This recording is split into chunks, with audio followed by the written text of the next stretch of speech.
ডাকের সাজের ইতিকথা। এই ডাকের সাজ যে কোনো দেবীকেই খুব সুন্দর লাগে, সে জগদ্ধাত্রী ঠাকুর বা দুর্গা ঠাকুর বা কালী ঠাকুর, যেই ঠাকুরই হোক না কেন, যে কোনো দেবীকেই ডাকের সাজে না সাজালে সম্পূর্ণ হয় না। আর চন্দননগরের বিশেষত্ব, জগদ্ধাত্রী পুজোর যে কোনো প্রতিমার ডাকের সাজের কিন্তু সৌন্দর্যটা সবথেকে মেইন। এবছরের এই ডাকের সাজের ইতিকথা বলতে কিন্তু যে প্যান্ডেল করেছে সেটা হচ্ছে চন্দননগর মনসাতলার। Welcome and welcome back to my channel, myself Soumashree. আমি সৌমশ্রী আজকে চলে এসেছি কিন্তু চন্দননগরে। তো চন্দননগর জগদ্ধাত্রী পুজো পরিক্রমা 2025 সালে এবারের যে প্যান্ডেলটা তোমাদের সঙ্গে শেয়ার করবো সেটা হচ্ছে মনসাতলা, হাটখোলা মনসাতলার এবছরের যে লাইটিংটা, তোরণ অসাধারণ করেছে। এই লাইটিং না হলে চন্দননগর না, কারণ চন্দননগরের বিখ্যাত মানে বেস্ট যেটা সেটা হচ্ছে লাইটিং এবং জগদ্ধাত্রী পুজো। ফেস্টিভ্যাল অফ চন্দননগর লাইটিং এবং জগদ্ধাত্রী পুজো দেখাতে পুরো প্যান্ডেল এবং প্রতিমা দর্শনে এখন চলে এসেছি মনসাতলায়। তো চলো মনসাতলা এবছরের হাটখোলা মনসাতলা কি করেছে পুজো প্যান্ডেল এবং প্রতিমা তোমাদের সঙ্গে শেয়ার করছি। তো আলোর শহর চন্দননগর এবং হৈমন্তিকা শুভেচ্ছা সবাইকে রইল। এবছরের যে আছে হাটখোলা মনসাতলা 64 ইয়ার্স ওল্ড এজের বছরের জগদ্ধাত্রী পুজো। তো চলো কি করেছে। প্রথমেই দেখছি একটা রেল স্টেশন বানিয়েছে, বনকাপাসি রেলওয়ে স্টেশনের মতো করেছে। তো চলুন দেখা যাক।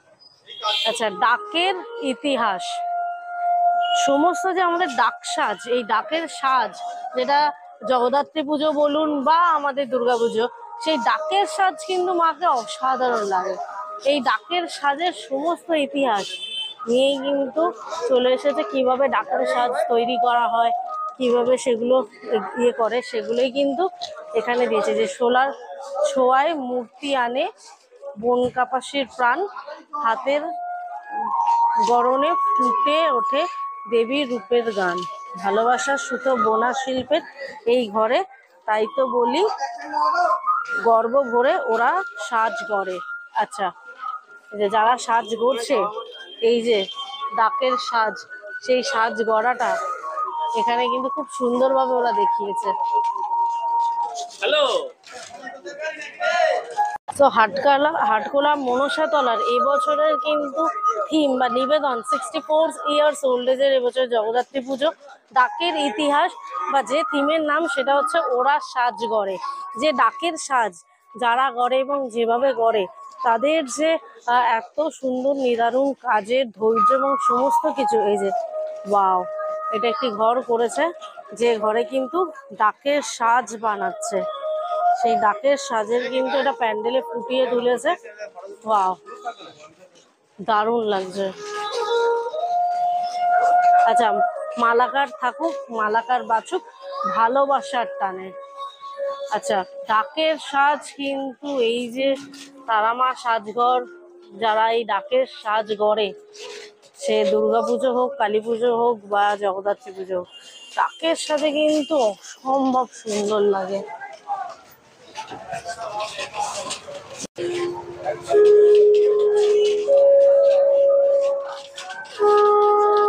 ডাকের সাজ বা সে বিয়ের মুকুট থেকে শুরু করে বিয়ের টোপর সমস্ত কিন্তু এই ডাকের সাজে প্যান্ডেলটা করেছে।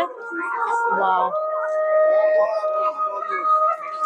সুন্দর করেছে, সুন্দর, অসাধারণ, মানে মনোমুগ্ধকর এই প্যান্ডেল।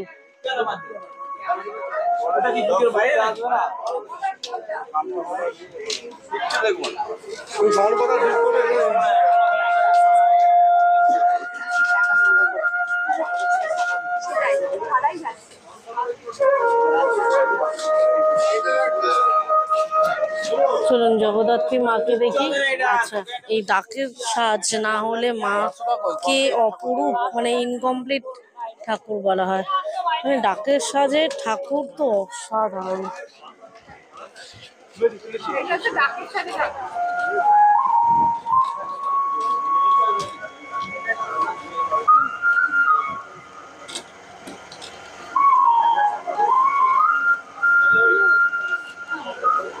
মায়ের মুখটা অসম্ভব সুন্দর, তারপর উপর এত সুন্দর কাজ করা, এত সুন্দর গহনার উপর দিয়ে সুন্দর লাগছে। চোখটা অসম্ভব সুন্দর। हाँ तो चलना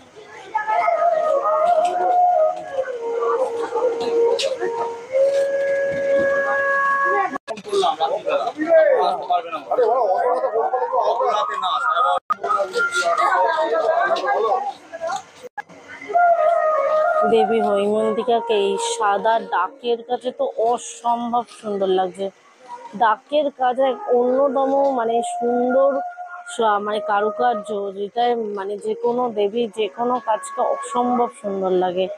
মানে কি বলবো, সম্পূর্ণ হয় মনে হয় এই ডাকের কাজের কাজটা, মানে মনে হয় সম্পূর্ণ সাজ। ওয়াও, চোখ ভরে দেখবে, এত সুন্দর কাজ। ওয়াও,